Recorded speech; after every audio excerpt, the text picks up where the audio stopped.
Hello students, welcome to Panchajanya IAS. ನಾನು ನವೀನ್ ಕುಮಾರ್. ಇವತ್ತಿನ the Hindu ಪತ್ರಿಕೆಯ ವಿಶ್ಲೇಷಣೆಗೆ ನಿಮಗೆಲ್ಲರಿಗೂ ಸ್ವಾಗತ. ಇವತ್ತು ನಾವು ಗಮನಿಸ್ತಕ್ಕಂಥ ವಿಷಯಗಳು ಯಾವ್ಯಾವುದು ಅಂತಂದರೆ, ಮೊದಲನೇದು India's path to net zero. ಇದು GS3 ಎನ್ವೈರ್ಮೆಂಟ್ ಇಕಾಲಜಿಗೆ ಸಂಬಂಧಪಟ್ಟಂಥ ವಿಷಯ. ನಂತರದ ವಿಷಯ are Manipur militants using Starlink devices. GS3 ಸೆಕ್ಯೂರಿಟಿಗೆ ಸಂಬಂಧಪಟ್ಟಂತ ವಿಷಯ. ಇನ್ನು ಇಸ್ರೋದ ಒಂದು ಹೊಸ ಮಿಷನ್ ಬಂದಿದೆ, ಸ್ಪೇಡೆಕ್ಸ್ ಅಂತ. ಇದು GS3 ಸೈನ್ಸ್ ಅಂಡ್ ಟೆಕ್ನಾಲಜಿ ಹಾಗೂ ಸ್ಪೇಸ್ಗೆ ಸಂಬಂಧಪಟ್ಟಂತ ವಿಷಯ. ಇನ್ನು ಕೊನೆಯದಾಗಿ ಸಿಮ್ಲಿಪಾಲ್ ಫಾರೆಸ್ಟ್ ರಿಸರ್ವ್ ಬಗ್ಗೆ ಕೆಲವೊಂದು ಹೊಸ ಸುದ್ದಿ ಇದೆ, ಅದನ್ನು ತಿಳ್ಕೊಳ್ಳೋಣ. ಇದು GS3 ಎನ್ವೈರ್ಮೆಂಟ್ ಹಾಗೂ ಎಕಾಲಜಿಗೆ ಸಂಬಂಧಪಟ್ಟಂತ ವಿಷಯ. ಈಗ ಒಂದೊಂದಾಗಿ ಎಲ್ಲ ವಿಷಯಗಳನ್ನ ನೋಡ್ತಾ ಹೋಗೋಣ. ಮೊದಲನೆಯ article, India's path to net zero challenges and complexities. So why is it in the news? ಯಾಕೆ ಈ ಒಂದು ವಿಷಯ ಸುದ್ದಿಯಲ್ಲಿದೆ? India's journey to net zero by 2070 is a hot topic. ನಿಮಗೆಲ್ಲರೂ ತಿಳಿದಿರುವ ಹಾಗೆ 2070ನೇ ಇಸ್ವಿಯ ಹೊತ್ತಿಗೆ ಭಾರತ ಕಾರ್ಬನ್ ನೆಟ್ ಝೀರೋಗೆ ಸಂಬಂಧಪಟ್ಟ ಹಾಗೆ ಒಂದು ದೊಡ್ಡ ಗುರಿಯನ್ನು ಇಟ್ಕೊಂಡಿದೆ. ಹಾಗಾಗಿ ಆ ಒಂದು ವಿಷಯ ಪ್ರಸ್ತುತ ಸುದ್ದಿಯಲ್ಲಿ ಅತ್ಯಂತ ಹೆಚ್ಚು ಮಹತ್ವಪೂರ್ಣವಾಗಿದೆ, ಎಸ್ಪೆಷಲಿ ಆಫ್ಟರ್ COP29 ಇನ್ ಅಜರ್ಬೈಜಾನ್. ಕೆಲವು ದಿವಸಗಳ ಹಿಂದೆ ಅಜರ್ಬೈಜಾನ್ನಲ್ಲಿ COP29 ಅನ್ನುವಂಥ ಒಂದು ಸಭೆ ನಡೆದಿತ್ತು. ಇದು ಬಹಳ ಅತ್ಯಂತ ಪ್ರಮುಖವಾದ ಸಭೆ. ಇದರ ಬಗ್ಗೆ PYQ ಅನ್ನು ಸರಿಯಾಗಿ ನೋಡ್ಕೊಳ್ಳಿ, ಇದು ಬಹಳ ಇಂಪಾರ್ಟೆಂಟ್ ಆದ topic. Where global leaders discussed climate strategies. ಆ ಒಂದು ಸಭೆಯಲ್ಲಿ ಏನು ಮಾಡ್ತಾರೆ, ಜಾಗತಿಕ ನಾಯಕರೆಲ್ಲ ಒಟ್ಟಾಗಿ ಸೇರಿ ಕ್ಲೈಮೇಟ್ ಚೇಂಜ್ ಹಾಗೂ ಬೇರೆ ಬೇರೆ ಪರಿಸರಕ್ಕೆ ಸಂಬಂಧಪಟ್ಟಂತಹ ವಿಷಯಗಳ ಕುರಿತು ಹೊಸ ಹೊಸ ಕಾರ್ಯತಂತ್ರಗಳನ್ನು ರೂಪಿಸ್ತಾರೆ.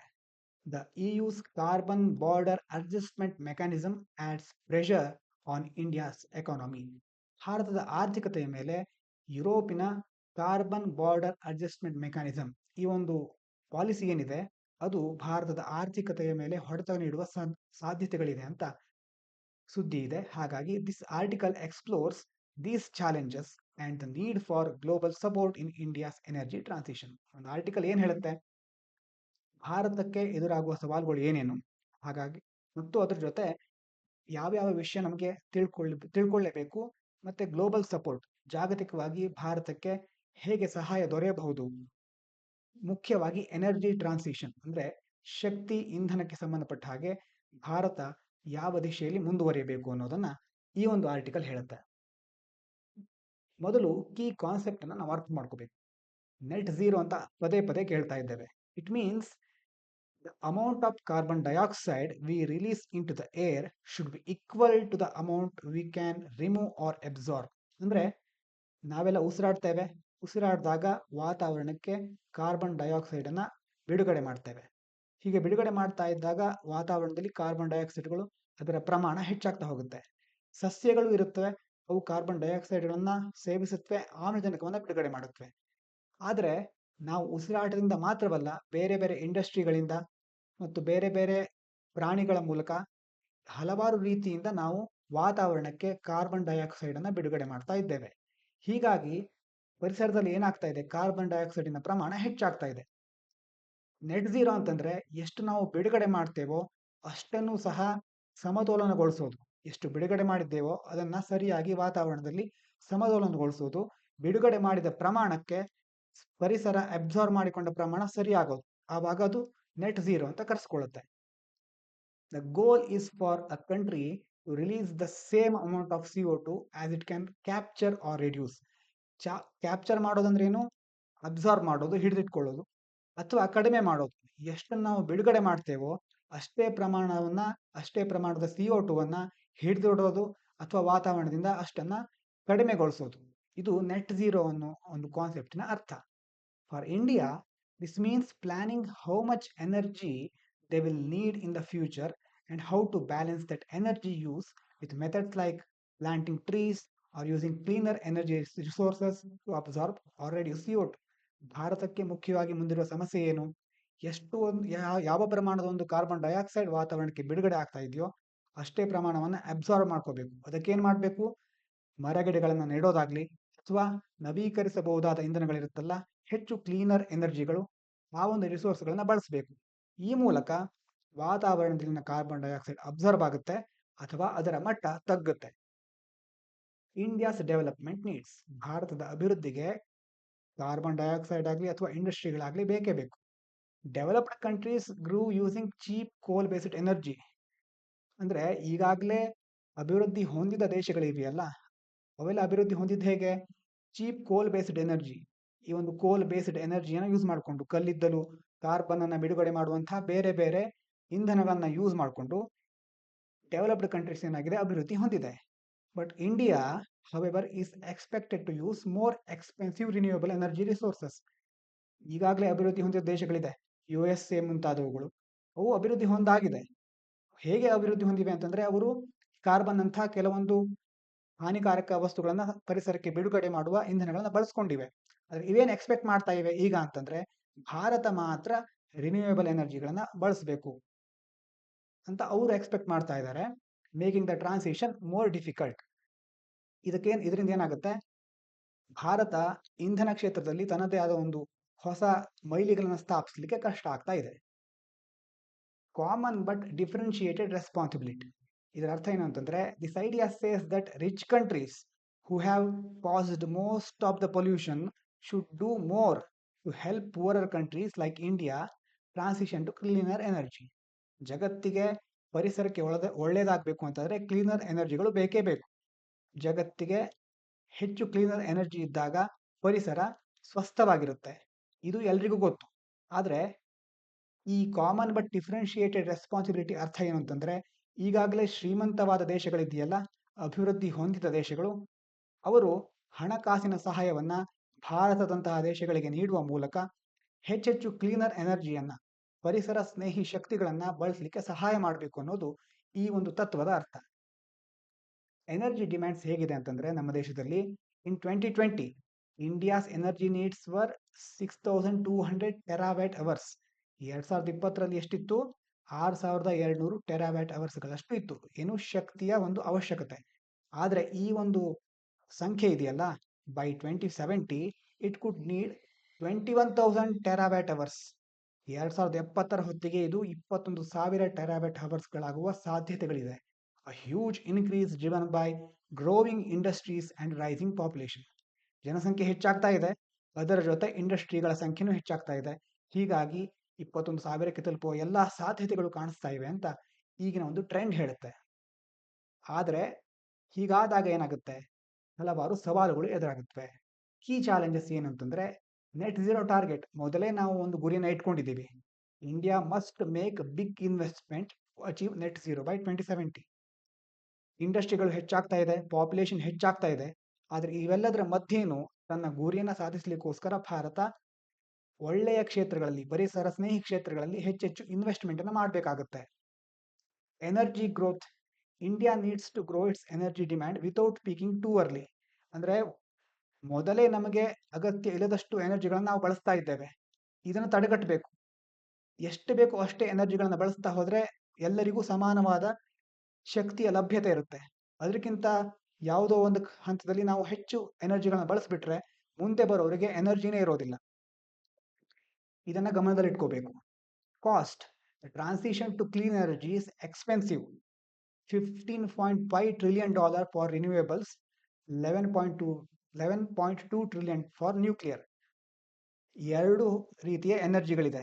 ಒಂದು ರಿನ್ಯೂವೇಬಲ್ ಎನರ್ಜಿ ಅಂದ್ರೆ ನವೀಕರಿಸಬಹುದಾದ ಇಂಧನಗಳು, ಇನ್ನೊಂದು ನ್ಯೂಕ್ಲಿಯರ್ ಎನರ್ಜಿ ಅಂದ್ರೆ ಅಣುಶಕ್ತಿ. ಇವೆರಡನ್ನ ನಾವು ಯೂಸ್ ಮಾಡಿಕೊಂಡು ಈ ಒಂದು ನೆಟ್ ಝೀರೋವನ್ನ ಸಾಧಿಸಬಹುದು. ಆದರೆ ಅವೆರಡಕ್ಕೂ ಬೇಕಾಗುವಂತಹ ಖರ್ಚು ಬಹಳ ದೊಡ್ಡದು, ಇದೊಂದು ಸಮಸ್ಯೆ. ನಾಲ್ಕನೇದು ಲ್ಯಾಂಡ್.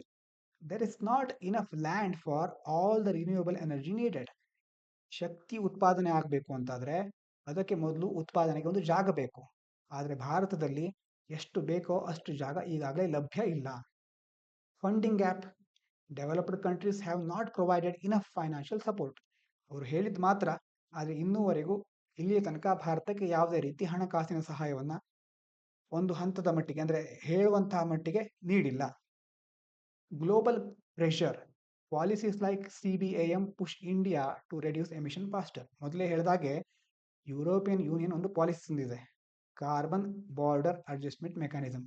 ಇಂಥ ಪಾಲಿಸಿಗಳಿಂದ ಏನಾಗ್ತಾ ಇದೆ, ಭಾರತಕ್ಕೆ ಬೇರೆ ಬೇರೆ ದೇಶಗಳಿಗೆ ಕಳಿಸುವಂತಹ ರಫ್ತುಗಳಿರುತ್ತಲ್ಲ, ಅದರಿಂದ ಬರೋ ಲಾಭಗಳು ಕಡಿಮೆ ಆಗ್ತಾ ಇದೆ. ಅದು ಹೇಗೆ ಅಂತ ನೋಡೋಣ. ಆ hybrid energy path for India.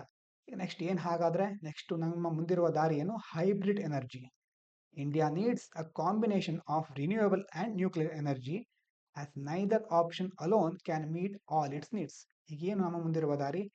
Renewable energy ಹಾಗೂ ನ್ಯೂಕ್ಲಿಯರ್ ಎನರ್ಜಿ ಇವೆರಡನ್ನ ಉಪಯೋಗಿಸ್ಕೊಂಡು ಪರಿಸರಕ್ಕೆ ಆಗುವ ಆಘಾತಗಳನ್ನು ತಡೆಗಟ್ಟೋದು. ರಿನ್ಯೂಯಬಲ್ ಎನರ್ಜಿಯಿಂದ ಪ್ರೋಸ್ ಏನಿದೆ, ಅದರಿಂದ ಉಂಟಾಗುವ ಒಳಿತೇನು ಅಂತಂದ್ರೆ, it is clean and safe for the environment. ಅದರಿಂದ ವಾತಾವರಣಕ್ಕೂ ಒಳ್ಳೆಯದು, ಮತ್ತೆ ಅದು ಬಹಳ ಶುದ್ಧವಾದ energy. But expensive and needs a lot of land. ಅದಕ್ಕೆ ಅಷ್ಟೇ ಖರ್ಚುಗಳು ಇದೆ, ಹಾಗಾಗಿ ಮತ್ತೆ ಅದರ ಜೊತೆ ಭೂಮಿಯ ಲಭ್ಯತೆಯು ಸಹ ಅಷ್ಟು ಅವಶ್ಯಕತೆ ಇದೆ. ನ್ಯೂಕ್ಲಿಯರ್ ಎನರ್ಜಿಗೆ ಏನು ಅದರಿಂದ ಪಾಸಿಟಿವ್ ಅಂಶಗಳೇನು ಅಂತಂದ್ರೆ, cheap and needs less land. ಅದಕ್ಕೆ ಬಹಳಷ್ಟು ದೊಡ್ಡ ಮಟ್ಟದ ಜಾಗದ ಅವಶ್ಯಕತೆ ಇಲ್ಲ. ಅದೇ ರೀತಿ ಖರ್ಚು ಸಹ ಸ್ವಲ್ಪ ರಿನ್ಯೂಯಬಲ್ ಎನರ್ಜಿಗೆ ಹೋಲಿಸಿದ್ರೆ ಕಡಿಮೆ. But has risk like radio active waste and public opposition. ಒಂದು ವೇಳೆ ನ್ಯೂಕ್ಲಿಯರ್ ಎನರ್ಜಿಯನ್ನು ಬಳಸಿದಾಗ ಪ್ರೊಡ್ಯೂಸ್ ಆಗುತ್ತಲ್ಲ ವೇಸ್ಟು, ರೇಡಿಯೋ ಆಕ್ಟಿವ್ ವೇಸ್ಟ್ಗಳು, ಅದನ್ನು ಹೇಗೆ ಮ್ಯಾನೇಜ್ ಮಾಡೋದು ಅನ್ನೋದ್ರ ಕುರಿತು ಕೆಲವೊಂದು ಸಮಸ್ಯೆಗಳಿದೆ. ಅದೇ ರೀತಿ ಜನಗಳು ಸಹ, ಎಲ್ಲ ಸಮಾಜ ಈ ಒಂದು ಎನರ್ಜಿಯನ್ನು ಸಂಶಯಾಸ್ಪದವಾಗಿ ನೋಡ್ತಾ ಇವೆ, ಹೆಚ್ಚು ಒಪ್ಪಿಗೆ ದೊರೀತಾ ಇಲ್ಲ. ಇದು ಅದಕ್ಕಿರುವ ಕೆಲವೊಂದು ಸಮಸ್ಯೆಗಳು. ಅದೇ ರೀತಿ ಗ್ಲೋಬಲ್ ಆಗಿ ಕೆಲವೊಂದು ಪ್ರೆಷರ್ ಇದೆ. Carbon border adjustment mechanism, CBAM. ಈಗ ಸ್ವಲ್ಪ ಹೊತ್ತಿನ ಹಿಂದೆ ಹೇಳಿದ ಹಾಗೆ, the European union is introducing tariffs. Tariffs ಅಂತಂದ್ರೆ ಸುಂಕಗಳು ಆನ್ ಕಾರ್ಬನ್ ಹೆವಿ ಪ್ರಾಡಕ್ಟ್ಸ್. ಯಾವುದೊಂದು ಪ್ರಾಡಕ್ಟ್ ಭಾರತದಿಂದ ಯುರೋಪಿಯನ್ ಯೂನಿಯನ್ಗೆ ಹೋಗ್ತಾ ಇದೆ, ಒಂದು ವೇಳೆ ಆ ಪ್ರಾಡಕ್ಟ್ನಲ್ಲಿ ಕಾರ್ಬನ್ನಿನ ಅಂಶ ಜಾಸ್ತಿ ಇದೆ ಅಂತಾದರೆ ಅದರ ಮೇಲೆ ಹೆಚ್ಚು ಸುಂಕಗಳು ಬೀಳುತ್ತೆ. This could harm India's exports unless India reduce emissions.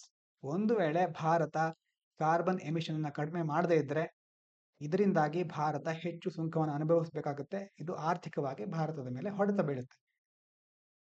ಮುಂದಿನ ಅಂಶ ಜನರೇಷನಲ್ ಪೀಕ್.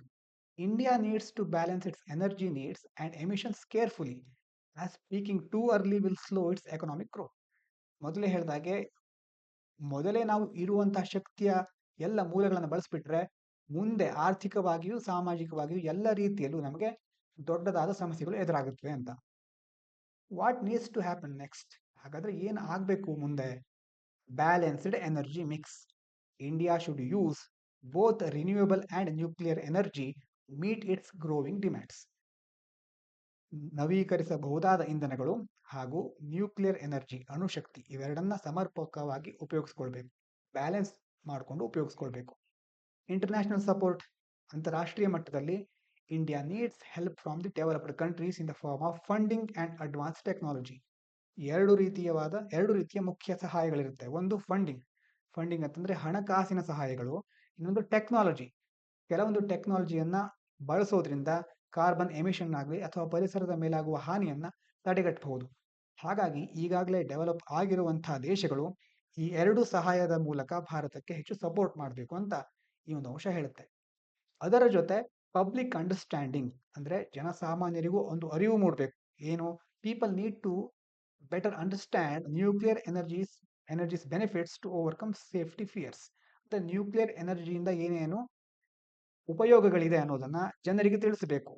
ಅದರಿಂದಾಗಿ ಅವರ ಹೆದರಿಕೆ ಇದೆಯಲ್ಲ, ನ್ಯೂಕ್ಲಿಯರ್ ಎನರ್ಜಿ ಅಂತಂದ್ರೆ ಒಂದು ರಿಸ್ಕ್ ಇದೆ, ಅದರಿಂದ ಬೇರೆ ಬೇರೆ ರೋಗಗಳು ಬರಬಹುದು, ರೇಡಿಯೋ ಆಕ್ಟಿವಿಟಿ ಇರುತ್ತೆ ಅನ್ನೋ ಕೆಲವೊಂದು ಭಯಗಳನ್ನು ದೂರಗೊಳಿಸಬೇಕು. ಈ ಮೂಲಕ ಭಾರತದ ಎನರ್ಜಿಯನ್ನು ಹೆಚ್ಚಿಸಬೇಕು, ಕಾರ್ಬನ್ ಎಮಿಷನ್ನ ತಡೆಗಟ್ಟಬೇಕು. ಇದು ಈ ಒಂದು ಆರ್ಟಿಕಲಿನ ಸಾರಾಂಶ. ಮುಂದಿನ ಆರ್ಟಿಕಲ್ ನೋಡೋದಾದ್ರೆ, are Manipur militants using Starlink devices. ಮಣಿಪುರದಲ್ಲಿನ ಉಗ್ರಗಾಮಿಗಳು ಸ್ಟಾರ್ಲಿಂಕ್ ಡಿವೈಸ್ ಅನ್ನು ಯೂಸ್ ಮಾಡ್ತಾ ಇರಬಹುದಾ ಅನ್ನೋ ಒಂದು article. Why it is in the news? ಯಾಕೆ ಇದೊಂದು ಸುದ್ದಿಯಲ್ಲಿದೆ? Starlink, a satellite internet service from SpaceX company ಯಾರ್ದು?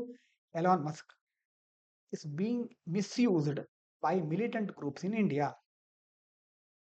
ಮಣಿಪುರದಲ್ಲಿರುವ ಅಥವಾ ಭಾರತದ ಒಂದು ಈಶಾನ್ಯ ರಾಜ್ಯದಲ್ಲಿರುವ ಕೆಲವೊಂದು ಮಿಲಿಟೆಂಟ್ ಗ್ರೂಪ್ಗಳು, ಉಗ್ರಗಾಮಿ ಸಂಘಟನೆಗಳು ಏನ್ ಮಾಡ್ತಾ ಇವೆ, ಈ ಎಲಾನ್ ಮಸ್ಕ್ ಅವರ ಸ್ಪೇಸ್ ಎಕ್ಸ್ ಕಂಪನಿಯ ಸ್ಟಾರ್ಲಿಂಕ್ ಡಿವೈಸ್ ಅನ್ನ ಯೂಸ್ ಮಾಡ್ತಾ ಇರಬಹುದು ಅನ್ನೋ ಶಂಕೆಗಳು ವ್ಯಕ್ತ ಆಗಿದೆ.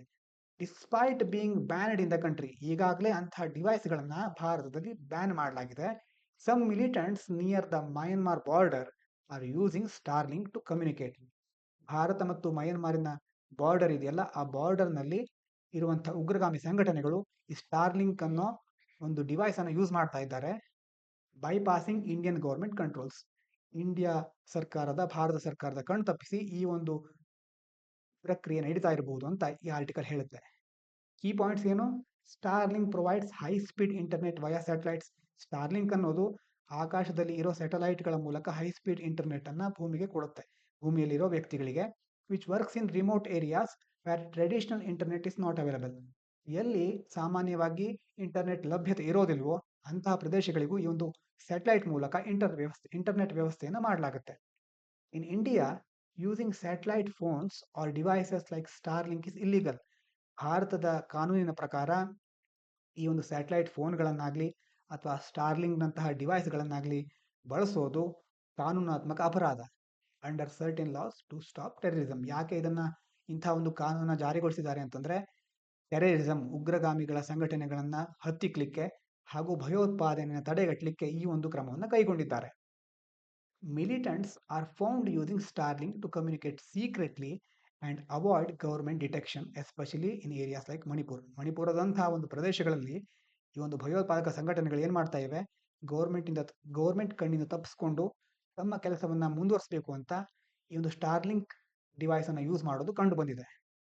Space X claims Starlink stops working in India air space but it's still being used ಇಲ್ಲಿಗಲಿ. Space X ಏನು ಹೇಳುತ್ತೆ, ನಾವೀಗಾಗಲೇ ಭಾರತದ ಒಂದು ವ್ಯಾಪ್ತಿಯಲ್ಲಿ ಸ್ಟಾರ್ಲಿಂಕ್ ಡಿವೈಸ್ಗಳನ್ನು ಯೂಸ್ ಮಾಡಲಿಕ್ಕೆ ನಾವು ಬಿಡಲಿಲ್ಲ. ಅಂದರೆ ಭಾರತದ ಒಂದು ಏರ್ ಸ್ಪೇಸ್ ಇದೆಯಲ್ಲ, ಭಾರತದ ಮೇಲಿನ ಒಂದು ಪ್ರದೇಶ, ಅಲ್ಲಿ ಯಾವುದೇ ಸ್ಟಾರ್ಲಿಂಕ್ ಡಿವೈಸ್ಗಳು ವರ್ಕ್ ಆಗ್ತಾ ಇಲ್ಲ. ಆದರೂ ಅದನ್ನು ಇಲ್ಲಿಗಲ್ ಆಗಿ ಯೂಸ್ ಮಾಡ್ತಾ ಇದ್ದಾರೆ ಅನ್ನೋದು ಸ್ಪೇಸ್ ಎಕ್ಸ್ ಕಂಪನಿಯ ವಾದ.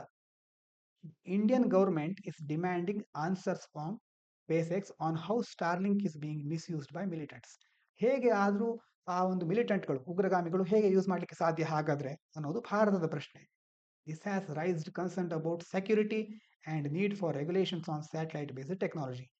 ಇದೇನು ಹೇಳುತ್ತೆ ಅಂತಂದರೆ, ಮುಖ್ಯವಾಗಿ ಇಂಟರ್ನಲ್ ಸೆಕ್ಯೂರಿಟಿ ಅಥವಾ ಸೆಕ್ಯೂರಿಟಿ ಒಂದು ವಿಷಯದ ಬಗ್ಗೆ ಇನ್ನೂ ಹೆಚ್ಚಿನ ಕ್ರಮಗಳನ್ನು ಕೈಗೊಳ್ಳಬೇಕು, ನಿಯಂತ್ರಣ ಇನ್ನೂ ಸರಿಯಾಗಿ ನಡೀಬೇಕು ಅನ್ನೋದು ಈ ಒಂದು ಆರ್ಟಿಕಲಿನ ಮುಖ್ಯ ಅಂಶ. ಇನ್ನು ಮುಂದಿನ ಮಿಷನ್ ನೋಡೋದಾದ್ರೆ, ಇಸ್ರೋದಿಂದ ಒಂದು ಹೊಸ ಮಿಷನ್ ಬಿಡುಗಡೆಯಾಗಿದೆ, ಇಸ್ರೋಸ್ ಸ್ಪ್ಯಾಡೆಕ್ಸ್ ಮಿಷನ್ ಅಂತ. What is SpaDeX? ಏನು ಸ್ಪ್ಯಾಡೆಕ್ಸ್ ಅಂತಂದ್ರೆ, SpaDeX stands for space to space docking experiment. Space to space docking experiment by ISRO.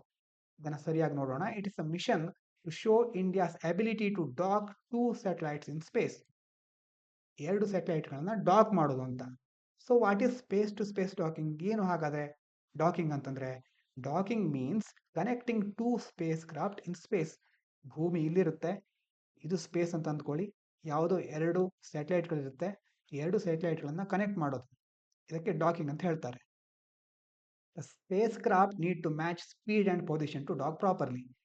2 space ಕ್ರಾಫ್ಟ್ಗಳು ತಮ್ಮ ವೇಗ ಹಾಗೂ ತಮ್ಮ ಸ್ಥಾನವನ್ನು ಸರಿಯಾಗಿ ನಿಭಾಯಿಸಿದಾಗ ಮಾತ್ರ ಅವುಗಳನ್ನು ಸರಿಯಾಗಿ ಜೋಡಿಸಲಿಕ್ಕೆ ಸಾಧ್ಯ. Why is SpaDeX important? ಯಾಕೆ ಒಂದು ಸ್ಪ್ಯಾಡೆಕ್ಸ್ ಅನ್ನೋದು ಇಂಪಾರ್ಟೆಂಟ್ ಅಂತ ನೋಡೋದಾದ್ರೆ, ಇಫ್ ಸಕ್ಸಸ್ಫುಲ್, ಒಂದು ವೇಳೆ ಇದು ಸಕ್ಸಸ್ ಆದರೆ, India will be the 4th country to do space docking, joining leading space nations. ಈ ಒಂದು ಪ್ರಕ್ರಿಯೆ ಸಕ್ಸಸ್ ಆದಾಗ ಭಾರತ ಇದನ್ನು ಸಾಧಿಸಿದ 4ನೇ ದೇಶವಾಗುತ್ತೆ. It helps ISRO develop a Bharatiya Antariksh station in the future. ಮುಂದಿನ ದಿನಗಳಲ್ಲಿ ಭಾರತವು ಸಹ ತನ್ನದೇ ಆದ ಅಂತರಿಕ್ಷ ಸ್ಟೇಷನ್, ಅಂದರೆ ಬಾಹ್ಯಾಕಾಶದಲ್ಲಿ ತನ್ನದೇ ಆದ ಒಂದು ಸ್ಟೇಷನ್ ಅನ್ನು ಸ್ಥಾಪಿಸಲಿಕ್ಕೆ ಇಂತಹ ಒಂದು ಮಿಷನ್ಗಳು ಹೆಲ್ಪ್ ಆಗ್ಬೋದು ಅನ್ನೋದು ಇದರ ಒಂದು ಅರ್ಥ. ಮಿಷನ್ ಡೀಟೇಲ್ಸ್ ಅನ್ನು ನೋಡೋದಾದ್ರೆ, mission is set to launch on December 30th using PSLV C-60 rocket. PSLV C-60 rocket ಅನ್ನು ಯೂಸ್ ಮಾಡಿಕೊಂಡು ಡಿಸೆಂಬರ್ 30ನೇ ತಾರೀಕು ಇದನ್ನು ಲಾಂಚ್ ಮಾಡುವ ಯೋಜನೆಗಳಿದೆ. 2 satellites will dock, transfer power, data and then undock. ಹೇಗೆ 2 ಸ್ಯಾಟಲೈಟ್ಗಳಿರುತ್ತೆ, ಜಾಯಿನ್ ಆಗುತ್ತೆ, ಏನೇನು ಟ್ರಾನ್ಸ್ಫರ್ ಮಾಡುತ್ತೆ? Power and data, energy transfer ಆಗುತ್ತೆ, ಮಾಹಿತಿ ಟ್ರಾನ್ಸ್ಫರ್ ಆಗುತ್ತೆ, ಮತ್ತೆ ಅವು ಬೇರೆ ಬೇರೆ ಆಗುತ್ತೆ. ಇದು ಒಂದು ಮಿಷನಿನ ಡೀಟೇಲ್ಸ್ಗಳು. Why it matters for India? ಯಾಕೆ ಭಾರತಕ್ಕೆ ಇದೊಂದು ಮಹತ್ವವಾದ ಯೋಜನೆ? This docking technology will make India a strong player in future space missions. ಈ ಒಂದು ಟೆಕ್ನಾಲಜಿಯಿಂದ ಭವಿಷ್ಯದಲ್ಲಿ ಭಾರತದ ಮುಂದಿನ ಬಾಹ್ಯಾಕಾಶ ಯೋಜನೆಗಳಿಗೆ ಹೆಚ್ಚಿನ ಮಹತ್ವ ಸಿಗಬಹುದು. If successful, it will confirm India's ability to dock and transfer energy data in space. ಒಂದು ವೇಳೆ ಸಕ್ಸಸ್ ಆದರೆ ಭಾರತವು ಸಹ ಬಾಹ್ಯಾಕಾಶದಲ್ಲಿ ಶಕ್ತಿಯನ್ನು ಹಾಗೂ ಮಾಹಿತಿಯನ್ನು ಟ್ರಾನ್ಸ್ಫರ್ ಮಾಡಬಹುದು ಅಂತ ಸಾಬೀತಾಗುತ್ತೆ. ಇನ್ನು ಮುಂದಿನ ಆರ್ಟಿಕಲ್ ನೋಡೋದಾದ್ರೆ Similipal forest tiger incident. Similipal ಅನ್ನೋ ಒಂದು ಫಾರೆಸ್ಟ್ ಅಲ್ಲಿ ಇನ್ಸಿಡೆಂಟ್ ಆಗಿದೆ. ಏನಾಗಿದೆ? What happened? 3-year-old tiger from the Similipal forest reserve in Odisha. ಯಾವ ರಾಜ್ಯದಲ್ಲಿದೆ? ಒಡಿಶಾ. ಯಾವ ಒಂದು forest? Similipal forest. National forest ಹಾಗೂ ಇಂತಹ ಒಂದು ಪ್ರದೇಶಗಳನ್ನ UPSCಯಲ್ಲಿ ಆಗಾಗ ಕೇಳ್ತಾ ಇರ್ತಾರೆ. ಬಹಳ ಗಮನದಲ್ಲಿಟ್ಟು ಕೇಳ್ಕೊಳ್ಳಿ. ಎಲ್ಲಿ ಇದೆ, ಯಾವ ಪ್ರದೇಶ, ಯಾವ ರಾಜ್ಯ ಮತ್ತು ಯಾವ ನದಿಗಳ ಮೂಲಕ ಹಾದು ಹೋಗುತ್ತೆ ಅನ್ನೋದು ಸಹ ಬಹಳ ಇಂಪಾರ್ಟೆಂಟ್. PYQ ಅನ್ನ ಚೆಕ್ ಮಾಡಿದ್ರೆ ಬಹಳ ಗೊತ್ತಾಗುತ್ತೆ ನಿಮಗೆ. ಇವತ್ತಿನ ಸುದ್ದಿಯನ್ನು ನೋಡೋದಾದ್ರೆ 3 ವರ್ಷದ ಒಂದು ಹುಲಿ ಅಥವಾ ಹುಲಿ ಮರಿ ತಪ್ಪಿಸ್ಕೊಂಡು ಬಿಟ್ಟಿದೆ. Crossed into West Bengal. ಒಡಿಶಾದಲ್ಲಿರೋ ಒಂದು ಹುಲಿ ಮರಿ ವೆಸ್ಟ್ ಬೆಂಗಾಲಿಗೆ ಹೋಗಿದೆ. The tiger strayed into a ಫಯಾ ಡಿಸ್ಟ್ರಿಕ್ಟ್ ಆಫ್ ವೆಸ್ಟ್ ಬೆಂಗಾಲ್. ವೆಸ್ಟ್ ಬೆಂಗಾಲಿನ ಫಯಾ ಡಿಸ್ಟ್ರಿಕ್ಟ್ ಅನ್ನೋ ಒಂದು ಪ್ರದೇಶಕ್ಕೆ ದಾರಿ ತಪ್ಪಿಸ್ಕೊಂಡು ಹೋಗ್ಬಿಟ್ಟಿದೆ. Which could lead to human animal conflict. ಇದರಿಂದ ಏನಾಗಬಹುದು? ಮುಂದಿನ ದಿನಗಳಲ್ಲಿ ಮನುಷ್ಯರು ಮತ್ತು ಪ್ರಾಣಿಗಳ ನಡುವಿನ ಸಂಘರ್ಷ ಹೆಚ್ಚಾಗಬಹುದು. ಅದಕ್ಕೇನು ಮಾಡಿದ್ದಾರೆ? Action taken. ಏನು ಕ್ರಮ ಕೈಗೊಂಡಿದ್ದಾರೆ? ಇದು ಗೊತ್ತಾದ ತಕ್ಷಣ officials quickly took action to remove the tiger from the area to avoid conflict with humans. ಯಾವಾಗ ಇದು ಅಫಿಷಿಯಲ್ಸ್ಗಳ ಗಮನಕ್ಕೆ ಬಂತೋ ತಕ್ಷಣ ಅವರು ಆ ಒಂದು ಪ್ರದೇಶದಿಂದ ಆ ಒಂದು ಹುಲಿಮರಿಯನ್ನ ಪಾರು ಮಾಡಿ ಬೇರೆ ಪ್ರದೇಶಕ್ಕೆ ಕಳಿಸಿದ್ದಾರೆ. ಅದರ ಜೊತೆ an electronic tag was placed on the tiger to track its location. ಅದರ ಆ ಒಂದು ಹುಲಿಗೆ ಎಲೆಕ್ಟ್ರಾನಿಕ್ ಟ್ಯಾಗ್ ಅನ್ನು ಅಳವಡಿಸಿದ್ದಾರೆ. ಅದರ ಮೂಲಕ ಏನು ಮಾಡಬಹುದು? ಅದು ಯಾವ್ಯಾವ ಪ್ರದೇಶಕ್ಕೆ ಹೋಗುತ್ತೆ ಅನ್ನೋದನ್ನ ಟ್ರ್ಯಾಕ್ ಮಾಡಬಹುದು. ಕೀ ಪಾಯಿಂಟ್ಸ್ ಏನು? The Simlipal forest reserve is important as a tiger habitat in Odisha. ಯಾವ ರಾಜ್ಯದಲ್ಲಿದೆ? ಒಡಿಶಾದಲ್ಲಿದೆ. The tiger's movement involves Odisha and West Bengal making these state significant. ಯಾವ ಯಾವ ರಾಜ್ಯಕ್ಕೆ ಹೋಗಿದೆ ಅನ್ನೋದು ನೀವು ತಿಳ್ಕೊಂಡಿರಬೇಕು. Similipal forest reserve and is also national park and a biosphere reserve. ಅಂತಂದ್ರೆ ಸಿಮಿಲಿಪಾಲ್ ಅನ್ನೋದು ಫಾರೆಸ್ಟ್ ರಿಸರ್ವ್ ಹೌದು, ನ್ಯಾಷನಲ್ ಪಾರ್ಕ್ ಸಹ ಹೌದು, ಬಯೋಸ್ಪಿಯರ್ ರಿಸರ್ವ್ ಸಹ ಹೌದು. ಎಕ್ಸಾಮಿಗೆ ಇದೆಲ್ಲವನ್ನ ನೀವು ನೋಡ್ಕೋಬೇಕಾಗುತ್ತೆ. ಅಂದಹಾಗೆ ಒಂದು PYQ ಇದೆ. ಇದನ್ನ ನೋಡಿದರೆ ನಿಮಗೆ ಎಷ್ಟು ಇಂಪಾರ್ಟೆಂಟ್ ಅನ್ನೋದು ಅರ್ಥ ಆಗುತ್ತೆ. Which of the following protected areas are located in Kaveri basin. Kaveri basin ನಲ್ಲಿ ಈ ಕೆಳಗಿನ ಯಾವ ಪ್ರೊಟೆಕ್ಟೆಡ್ ಏರಿಯಾಗಳು ಕಂಡು ಬರುತ್ತೆ ಅನ್ನೋದನ್ನ 2020ರ UPSC ಪ್ರಿಲಿಮ್ಸ್ ಅಲ್ಲಿ ಕೇಳಿದ್ರು. ಆಪ್ಷನ್ ಏನೇನು ಅಂತಂದ್ರೆ Nagarhole national park, Papikonda national park, Sathyamangalam tiger reserve, Wayanad wildlife sanctuary. Option ಅನ್ನು ನೋಡಿ ಈ ಒಂದು ಪ್ರಶ್ನೆಗೆ ಸರಿಯಾದ ಉತ್ತರವನ್ನು ಕಂಡುಕೊಳ್ಳಿ. ಉತ್ತರ ಗೊತ್ತಿದ್ರೆ ಕಮೆಂಟ್ ಮಾಡಿ, ಗೊತ್ತಿಲ್ಲದೆ ಇದ್ರೆ ತಿಳ್ಕೊಂಡು ಕಮೆಂಟ್ ಮಾಡಿ. ಮುಂದಿನ ಮೇನ್ಸ್ ಆನ್ಸರ್ ರೈಟಿಂಗ್ಗೋಸ್ಕರ ಒಂದು ಪ್ರಶ್ನೆ ಇದೆ, ಸರಿಯಾಗಿ ನೋಡ್ಕೊಳ್ಳಿ. Analyse the key challenges India faces in achieving its net zero target by 2070 and discuss how it can balance its developmental goals with climate change commitments. ಅಂದರೆ ಏನು? ಇಂಡಿಯಾಕ್ಕೆ ಕೆಲವೊಂದು ಸವಾಲುಗಳಿದೆ ನೆಟ್ ಝೀರೋವನ್ನು ಸಾಧಿಸಲಿಕ್ಕೆ. 2070ರ ಹೊತ್ತಿಗೆ ನೆಟ್ ಝೀರೋ ಸಾಧಿಸಬೇಕು ಅನ್ನೋದು ಅದರ ಗುರಿ. ಆದರೆ ಅದರ ಜೊತೆ ಡೆವಲಪ್ಮೆಂಟಲ್ ಗೋಲ್ಸ್ಗಳು ಸಹ ಇದೆ. ಅಭಿವೃದ್ಧಿಯ ಕೆಲವೊಂದು ಗುರಿಗಳು ಇದೆ. ಅಭಿವೃದ್ಧಿ ಆಗಬೇಕು ಅಂದರೆ ಇಂಡಸ್ಟ್ರಿಗಳು ಬೆಳಿಬೇಕು. ಇಂಡಸ್ಟ್ರಿಗಳು ಬೆಳಿಲಿಕ್ಕೆ ಕೆಲವೊಂದು ಇಂಧನಗಳು ಬೇಕು. ಇಂಧನ ಮುಖ್ಯವಾಗಿ ಕಾರ್ಬನ್ ಇಂದ ಬಂದರೆ ಆವಾಗ ಈ ನೆಟ್ ಝೀರೋನ ಸಾಧಿಸಲಿಕ್ಕೆ ಸಾಧ್ಯ ಆಗಲ್ಲ. ಸೊ ಈ ಒಂದು ಸಿಚುವೇಶನ್ನ ಚೆನ್ನಾಗಿ ಅನಲೈಸ್ ಮಾಡಿ ಅನ್ನೋದು ಈ ಒಂದು ಪ್ರಶ್ನೆಯ ಅರ್ಥ. ಸೊ ಇವಿಷ್ಟು ಇಂದಿನ ಮುಖ್ಯ ಸುದ್ದಿಗಳು. ಹಾಗಾಗಿ ಇಷ್ಟು ಹೊತ್ತಿನ ತನಕ ಕೇಳಿದ ನಿಮಗೆಲ್ಲರಿಗೂ ಧನ್ಯವಾದಗಳು. ಇದು ಪಾಂಚಜನ್ಯ IAS.